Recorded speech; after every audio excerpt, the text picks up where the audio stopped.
আসসালামু আলাইকুম, স্বাগত জানাচ্ছি টেকবিডি 19 এর আজকের টিউটোরিয়ালে। ক্যাপকাটে ভিডিও এডিট করার সময় বেসিক্যালি অ্যানিমেশনের কাজ এবং ইফেক্টের ব্যবহার সবচেয়ে বেশি করা হয়।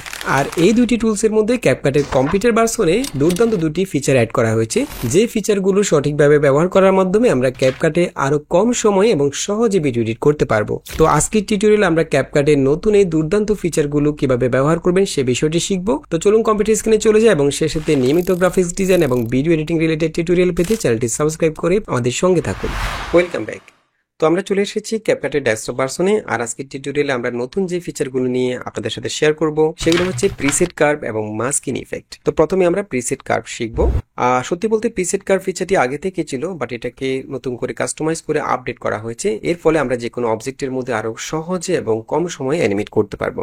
ফর এক্সাম্পল, আমরা এখানে একটা ছোট্ট অ্যানিমেশন করব। যেমন এখানে আমি চাচ্ছি প্রথমে 1 সেকেন্ডের সময় এই ক্যাপকাট লোগোটা এখানে থাকবে। আমি এখান থেকে প্লেটাকে 1 সেকেন্ডের সময় নিয়ে যাচ্ছি, ওকে, এবং 2 সেকেন্ডের সময় আমি এটাকে এখানে নিয়ে আসবো, ওকে।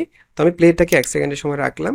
দেন এখান থেকে আমি ট্রান্সফর্ম থেকে সবগুলো কি ফ্রেম অ্যাড করে নেব, স্কেল এবং পজিশন সবগুলো কি ফ্রেম, ওকে।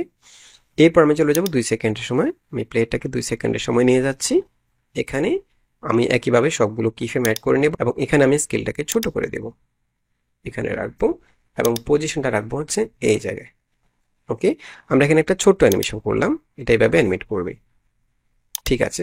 এখন আমরা যদি এই অ্যানিমেশনটাকে আরেকটু স্মুথ করতে চাই তাহলে আমাদেরকে এখানে প্রিসেট কার্ভ ইউজ করতে হবে। তো আমরা আগেও প্রিসেট কার্ভ ইউজ করতে পারতাম, বাট সেক্ষেত্রে আমাদের সময়টা অনেক বেশি লাগতো, কারণ আমরা যখন প্রিসেট কার্ভ ইউজ করতাম তখন সেক্ষেত্রে আমাদেরকে প্রত্যেকটা কিফ্রেমকে আলাদা আলাদাভাবে কার্ভ করতে হতো।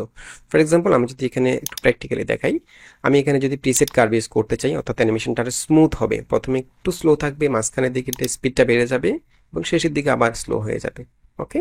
তো এই জন্য আমাদেরকে ইজিটা ইউজ করতে হবে, ইজি কার্ভটা।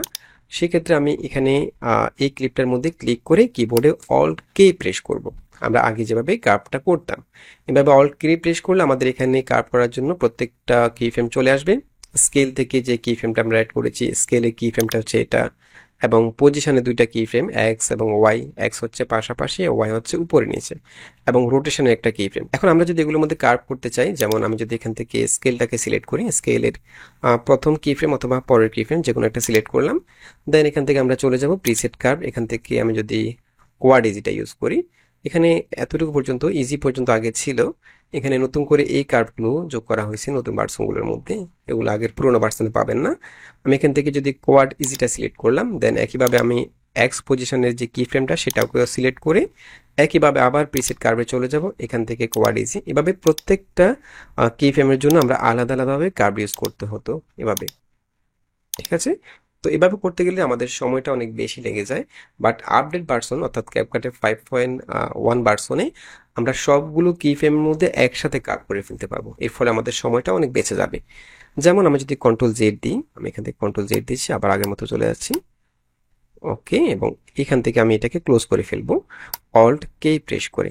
আচ্ছা, তো আমাদের এটা হচ্ছে ক্যাপকাটের 5.1 ভার্সন। আর ক্যাপকাট সফটওয়্যারটি কিভাবে আপডেট করবেন সেটা আমরা একদম ভিডিও শেষে দেখিয়ে দেব।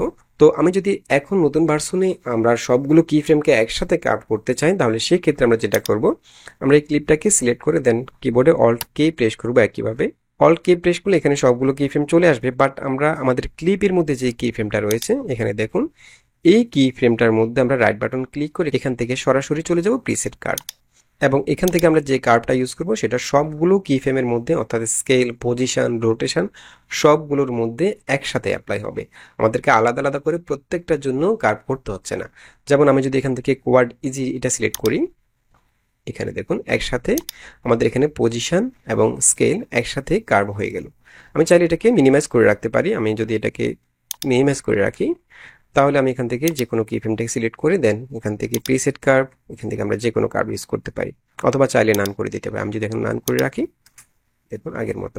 আবার আমি চাইলে যে কোনো কি ফ্রেমটাকে সিলেক্ট করে এখান থেকে প্রিসেট কার্ভ এবং যে কার্ভটা আমরা ইউজ করতেছি সেটা দিলে সবগুলো কি ফ্রেমের মধ্যে একসাথে অ্যাপ্লাই হয়ে যাবে, ওকে।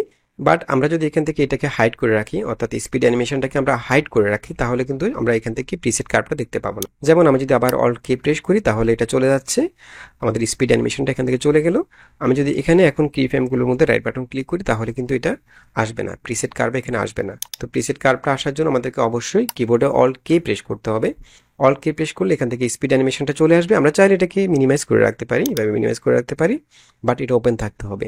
এরপর আমরা যে কোনো কিফ্রেমের মধ্যে রাইট বাটন ক্লিক করে এখান থেকে আমরা কার্ভ করে ফেলতে পারবো সবগুলো কিফ্রেম একসাথে। এছাড়া দেখা যায় অনেক সময় আমরা একটা অ্যানিমেশন করলাম, বাট পরবর্তীতে আমাদের কাছে মনে হচ্ছে অ্যানিমেশনটা স্পিডটা অত কম বেশি করা দরকার। যেমন আমি যদি অ্যানিমেশনটাকে আরেকটু ফাস্ট করতে চাই, তাহলে সেক্ষেত্রে আমাদের অ্যানিমেশনের ডিউরেশনটা কমাই দিতে হবে। যেমন আমাদের প্রথম কিফ্রেমটা হচ্ছে 1 সেকেন্ডের সময়, পরের কিফ্রেমটা হচ্ছে 2 সেকেন্ডের সময়। এখন আমি যদি এটাকে আরেকটু ফাস্ট করতে চাই, তাহলে আমাদের পরের কিফ্রেমটাকে আরেকটু সামনে নিয়ে আসতে হবে। আমি চাচ্ছি 1 সেকেন্ড 15 ফ্রেমের সময় নিয়ে আসবো, তাহলে আমাদের অ্যানিমেশনটা আরেকটু ফাস্ট হবে। এখন দেখুন, ঠিক আছে। তো আমরা যখন অ্যানিমেশনগুলোর স্পিড চেঞ্জ করি, অর্থাৎ কি ফ্রেমের পজিশনগুলোকে চেঞ্জ করি, সেই ক্ষেত্রে আমাদেরকে একই কাজটা অর্থাৎ প্রিসেট কার্ভটা আবার নতুন করে করতে হয়। তো আমরা যদি প্রত্যেকটা কি ফ্রেম থেকে বারবার এই কাজটি করতে যাই, তাহলে আমাদের সময়টা অনেক বেশি লাগবে। সেই ক্ষেত্রে আমরা চাইলে এখান থেকে আবার একইভাবে রাইট বাটন ক্লিক করে প্রিসেট কার্ভ, এখান থেকে আমরা নতুন করে আবার কোয়াড্রেজিটা দিয়ে দিতে পারি, তাহলে এই কাজটা আমাদের জন্য সহজ হবে। তো নতুন এই আপডেটটা আমার কাছে দুর্দান্ত লেগেছে, কারণ এই আপডেটটা আমাদের অ্যানিমেশনের কাজগুলোকে আরো সহজ করে দেবে। এরপরে যে ফিচারটি রয়েছে সেটাও খুবই দুর্দান্ত একটি ফিচার, সেটা হচ্ছে মাস্কিং ইফেক্ট। অর্থাৎ আমরা এখন থেকে চাইলে ইফেক্টের মধ্যে মাস্ক করতে পারবো। ফর এক্সাম্পল, আমরা আগে যে ইফেক্টগুলো ইউজ করতাম সেগুলোর মধ্যে কিন্তু আমরা মাস্ক ইউজ করতে পারতাম না। আমি যদি এখান থেকে এই ক্লিপটাকে নিয়ে আসি এখানে, এখন আমি চাচ্ছি এখানে আমি একটু ব্লার ইউজ করব, বাট মাঝখানে আমাদের এই অংশটুকু ব্লার থাকবে না, আউটসাইডে আমরা একটু ব্লার ইউজ করব। তো এর জন্য আমরা যেটা করতাম, প্রথমে আমরা এই ক্লিপটাকে ডুপ্লিকেট করতাম। আমরা চাইলে অল্ট প্রেস করে এখান থেকে ড্র্যাগ করে উপরে ডুপ্লিকেট করে নিতাম। এরপর হয়তো আমরা নিচের যে ক্লিপটা রয়েছে সেখানে আমরা ব্লার ইফেক্ট ইউজ করতাম। যেমন আমি যদি এখান থেকে একটা ব্লার ইফেক্ট ইউজ করি, এটা ইউজ করি, ওকে। এরপর উপরের ক্লিপটার মধ্যে আমরা এখান থেকে এভাবে মাস্ক করে ফেলতাম যতটুকু আমাদের দরকার। আমরা চাচ্ছি এতটুকুর মধ্যে ব্লারটা থাকবে না, তো এইভাবে আমরা যেটুকু ব্লার থাকবে না সেটুকু এভাবে মাস্ক করে নিতাম। তো এই কাজটি করতে আমাদের অনেক সময় লেগেছে, তো এখানে আমরা দুইটা ক্লিপ ইউজ করতে হইতো শুধুমাত্র একটা ইফেক্টকে মাস্ক করার জন্য। তো আমরা চাইলে এখন সরাসরি ইফেক্টের মধ্যে মাস্ক ইউজ করতে পারি। ফর এক্সাম্পল, আমি যদি এগুলোকে ডিলিট করে দিই, তো আমি চাচ্ছি এখানে আমি ব্লার ইফেক্টটা ইউজ করবো, মাঝখানের দিকে ব্লার থাকবে না, আউটসাইডে ব্লার থাকবে। যেমন আমি যদি এখান থেকে ব্লার ইফেক্টটাকে উপরে ড্র্যাগ করি উপরের লেয়ারে, এবং এটাকে আমি এতটুকু বড় করে দিলাম। এখন আমি চাচ্ছি শুধুমাত্র আউটসাইডে ব্লার থাকবে, মাঝখানে ব্লার থাকবে না। তো সেজন্য আমি এখান থেকে ইফেক্টটাকে সিলেক্ট করলে এখানে আমরা কাস্টমাইজ করার অপশন পেয়ে যাব। এখানে মাস্ক অপশনটা আগে ছিল না, এটাকে নতুন করে অ্যাড করা হয়েছে। আমরা যদি এখান থেকে মাস্কে ক্লিক করি, এখন আমরা চাচ্ছি শুধুমাত্র আউটসাইডটা ব্লার থাকবে, মাঝখানে ব্লার থাকবে না। তো সেজন্য আমি এখান থেকে অ্যাড মাস্কে ক্লিক করতে পারি, এবং এখান থেকে আমরা খুবই সহজেই ইফেক্টটাকে মাস্ক করে ফেলতে পারি। যেমন আমি যদি এখান থেকে সার্কেলটা ক্লিক করি, এটা নিলাম। এখন আমি চাচ্ছি এখানে যেটুকু আমাদের মাস্ক করা আছে এটুকুর মধ্যে ব্লার থাকবে না, আউটসাইডে ব্লার থাকবে। সেক্ষেত্রে আমরা এখান থেকে সরাসরি রিভার্স করে দেব, এবং আমরা এখানে চাইলে ফেদার ইউজ করতে পারি এভাবে। ওকে, এখন দেখুন, ঠিক আছে। তো এই ফিচারটিও আমাদের কাজকে আরো অনেক বেশি সহজ করে দিবে। এক কথায় ক্যাপকাটের নতুন ভার্সনের এই আপডেটগুলো যারা ক্যাপকাট ইউজার আছেন তাদের কাজগুলোকে আরো অনেক বেশি সহজ করে দিবে। আর এই ফিচারগুলো পেতে হলে আপনাকে অবশ্যই ক্যাপকাট সফটওয়্যারটি আপডেট করে নিতে হবে। সফটওয়্যারটি আপডেট করার জন্য এখান থেকে আমি এটাকে ক্লোজ করে দিচ্ছি। ক্যাপকাট ওপেন করার পর এখান থেকে সরাসরি সেটিংসে চলে যাবেন, এরপর এখান থেকে ভার্সনে ক্লিক করবেন। দেন এখান থেকে চেক ফর আপডেট এখানে ক্লিক করবেন। ক্লিক করলে আপনার সফটওয়্যারটা যদি আপ টু ডেট না থাকে তাহলে এখানে ইনস্টল লেখা আসবে বা আপডেট লেখা আসবে, সেখানে ক্লিক করলে সফটওয়্যারটি অটোমেটিক্যালি আপডেট হয়ে যাবে। দেন সফটওয়্যারটি ক্লোজ করে আবার নতুন করে ওপেন করলেই আপনারা নতুন ফিচারগুলো পেয়ে যাবেন। তো আশা করি ভিডিওটি ভালো লেগেছে। যদি ভালো লেগেই থাকে তাহলে চ্যানেলটি সাবস্ক্রাইব করে রাখতে পারেন, এবং দেখা হবে পরবর্তী ভিডিওতে। সে পর্যন্ত ভালো থাকবেন, সুস্থ থাকবেন, আল্লাহ হাফেজ।